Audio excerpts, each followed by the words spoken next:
What's up everybody, once again my name is Matt, and welcome back to Let's Play Ocarina of Time 3D. In the last episode, we beat the Fire Temple and slayed the Lava Dragon, known as Volvagia, saving the Goron race for a second time.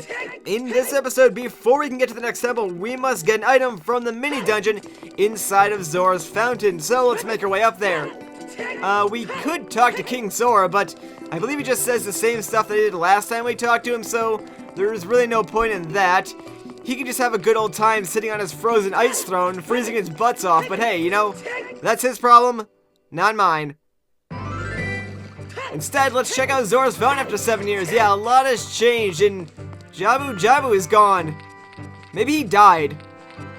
I'd be okay with that, honestly. I mean, I never really liked Jabu to begin with. He caused us a lot of pain back in the day. Before we start the next temple, I want to get a very easy piece of heart. You probably saw a glimpse of it for a second, but it's right over on this iceberg, so let's just walk right into it, and bam, there we go. Nice and easy piece of heart. You know what? I'm actually going to equip my Zoras Tunic. The Goron Tunic isn't going to be much good to us as of right now and in the next temple, so it's good that we have Blue Link to accompany us for a little while. Plus, you know what? I gotta be honest, I kind of like Blue Link more than Red Link anyways. Like, I think Green Link and Blue Link are my favorite, with, of course, Red Link being my least favorite, but everyone has their own favorite, I suppose. But let's head on to this mouth-shaped cavern and start the Ice Cavern. And if you couldn't tell from the name, this is basically the ice physics portion of Ocarina of Time. I mean, there's a little bit more ice physics later on in the game, but for right now, this is the main ice physics portion. But we got some new enemies. These guys are called freezers. They're like frozen wizards, I guess, and they're really annoying because they do that, where they freeze you in place. But I like to call these guys freezers just because I'm stupid and I think that's really funny for no apparent reason whatever. So that's what I'm going to call them. But after you get rid of all the freezers in that room, you can move on to what I like to call the main hub room of this dungeon. We'll be coming back here quite a bit, but in this room right now, we got 5 silver rupees to collect. So, of course, we're going to avoid the freaking giant ice propeller that's going around trying to kill us while we try and collect these 5 rupees. And by the way, ice is not fun because Link just slides around all over the place. There's actually a skull to the right up here that we can collect, so let's grab that real quick. There's 3 of them in total in this dungeon. They're all really easy to collect because of how linear this mini temple actually is. It's basically the equivalent of a child temple, except you're adult Link. So think of it like that. It's very simple though. Once we get the map, you'll see how small this place really is. The next silver rupee is right over here, so let's just jump down. And that was really dumb because now I'm gonna get hit by the ice propeller. Thankfully, that thing doesn't do that much damage. You know what? I actually need to empty a bottle or get some bottles ready. I want at least 2 bottles for this area, so I'm probably going to have to get rid of my bugs, unfortunately. There is something that I could have done with them after the next temple, but we can always get bugs. They're a lot easier to get than it would be to do this temple with only 1 bottle. Like, you really want to do this temple with, like, 4 bottles if you can, technically, but, since I only have 3 and I want to save my fairy, we can just easily do this temple with 2. It'll just take us a little bit longer, and we'll have to stop a little bit more often to restock on blue fire, which is actually why we wanted the bottles in the first place. Freaking ice keys. Yeah, ice keys can also freeze you, so yeah, that makes things a lot of fun. Not really. But the whole gimmick in this dungeon is going to be the blue fire. This blue fire, it doesn't seem natural. Maybe you can use it for something, but how could you carry it? Well, gee, Navi, if you were paying attention a few episodes back, we actually got blue fire already in a shop in Kakariko to do the big Goron Sword side quest, so maybe you should actually open your eyes every now and again and pay attention. My goodness. And freaking ice keys, I swear, I absolutely hate these guys. Like, the worst thing about them is that they freeze you and then they run away. Seriously, really? The freezer now. This is just getting ridiculous. Oh man, this is going to be fun. This is definitely going to be a fun dungeon. Alright, let's just run away from the keys and just unfreeze this first chest. All the chests in this dungeon are going to be big chests, so they're all going to contain, you know, generic dungeon items, and then the item that we actually came here for. So this first chest is, of course, going to have the dungeon map in it. So yeah, if you look on the bottom of the screen right now, this place is very small. before we leave, let's go and restock on our blue fire. Yeah, we're going to have to do this a lot since I'm only using 2 bottles instead of all 3 or 4 that you could have at this point, but it's not going to take us too much longer than it normally should have.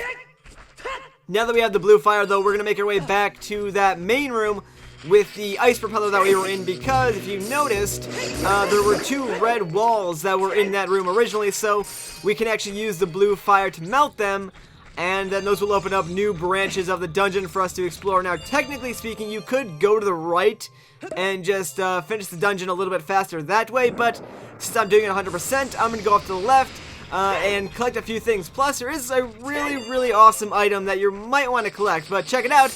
We got some more blue fire. Whoa, major slowdown right there. That was insane. That was really weird. Anyways, there's some more blue fire for us to collect, but if we go up to the right, check it out, there is a piece of heart trapped in some red ice. So let's, of course, freeze that, or unfreeze that, rather, so we can collect it. It's not going to do much good to us frozen. But there we go, that'll also restore all our health, thankfully. There's also a gold skull right on this little ice pillar right here.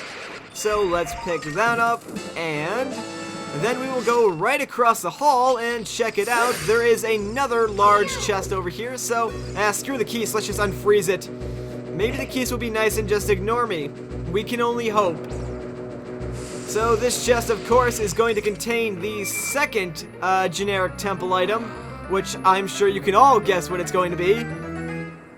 The compass! So there you go, and before we leave, of course, we're going to want to restock on blue fire. Everyone's favorite item is blue fire. I think I should end off the game with all blue fire in my bottles, just because, like, screw fairies or healing items or stuff like that, freaking blue fire is where it's at, man. Let's just unfreeze this other path now. And over in this other path, we'll actually find an interesting room that might have been developed by Game Freak, who actually knows. I'm joking, but you'll understand what I mean when we get into this next room. So check it out. We have a Pokemon-esque ice puzzle, ice block puzzle that we gotta do, so that's really fun. We gotta collect all these 5 rupees by moving this ice block around. And yes, there is blue fire in this room, but if you already have it, you can save yourself some time. Because, check it out, there is a silver rupee frozen in some red ice up here. So instead of having to go to the end of this room and refill your bottle if you haven't already, you can just, of course, grab this one nice and easy. Now, unfortunately, doing this, we do have to reset the block that's in the room. But, yeah, you probably have to do that at least once in this room, no matter which way you do it. I don't think there's a way that you can do this room without resetting the block. If there is, then I've never done it that way before. Anyways, let's get rid of all these keys, shall we? And there's actually a gold skulltula right on this wall over here. It's very easy to spot. You can't really miss this one out of the 3 of them. So let's pick this guy up real quick.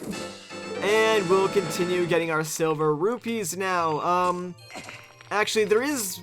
I'm gonna go get the silver rupee at the end of this room now. Now, I know that's kind of weird and out of order, but there's a reason for it. I want to kill the ice keys that's over here for an important reason later on. He can get in my way when I'm trying to do something else.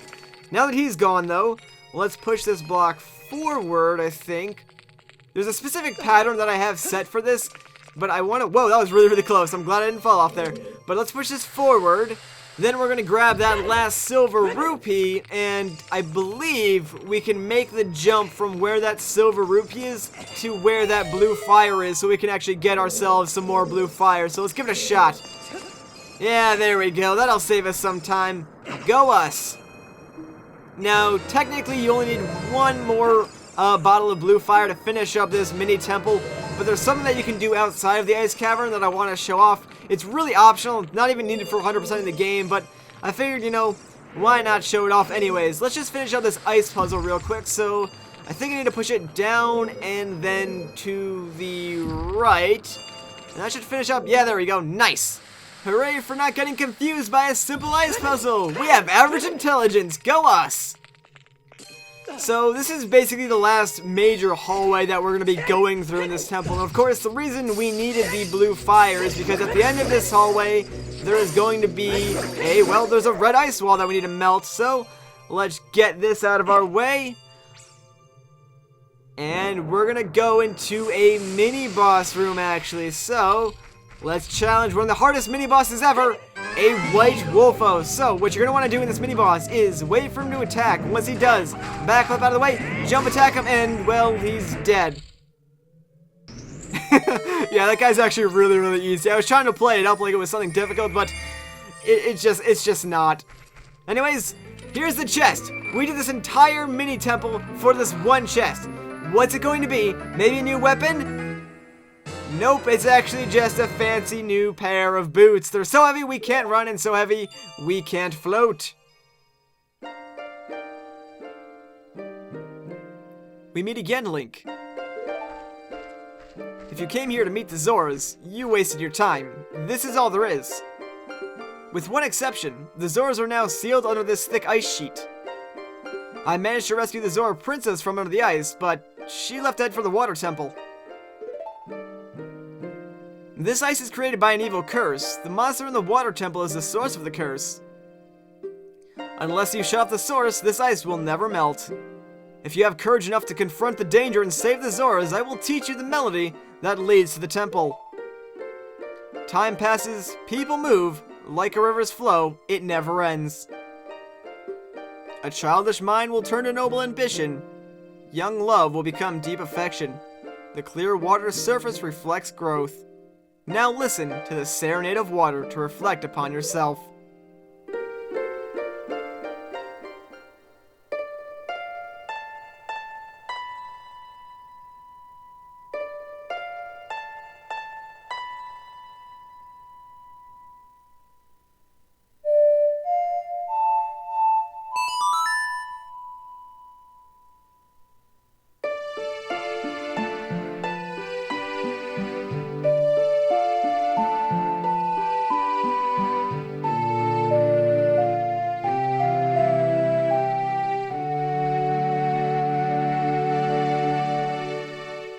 And with that, we've learned the Serenade of Water.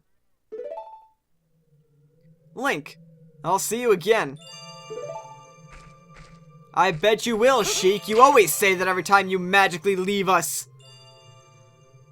Alright, so what do you say we test out our new iron boots? And this one feature on the 3DS makes it so much better than the N64. We can equip it to one of our item slots, which makes taking them on and off a heck of a lot easier. So they allow us to sink to the bottom of the ocean, and since we have the Zoras Tunic, we can breathe underwater forever, which essentially makes us a fish man.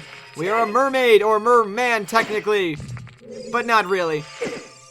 So yeah, we've basically finished up the Ice Caverns already, so let's just go back out to Zora's Fountain. There's actually something that I want to collect really, really quickly before we go to the next temple. There's two things that I want to do technically, but I think we're just going to do this one thing while we still have some time. So, let's just jump into the water here and equip ourselves our iron boots. That way we sink down to the bottom of the fountain, or the bottom of the lake, whatever this thing actually is. And check it out, down here at the very, very bottom, there is a piece of heart just sitting here, and that will complete our 15th heart container. So at this point, we only have 5 more heart containers to collect and 8 pieces of heart. Yeah, that's kind of crazy, right? And just look how long it takes to float back up. Like, this is one thing that does annoy me, is how long it takes to float back up. Like, how unbuoyant is Link for it to take this long? Well, actually, I guess it makes sense, because we have that sword and that shield on our back, so that's weighing us down, I guess. Plus all that crap in our inventory. So that does actually make a little bit of sense. And why is there no easy way up here? That's really, really annoying. But I think that is going to do it for this episode, unfortunately. So, once again, guys, my name is Matt. Thank you so much for watching, and I'll catch you in the next one.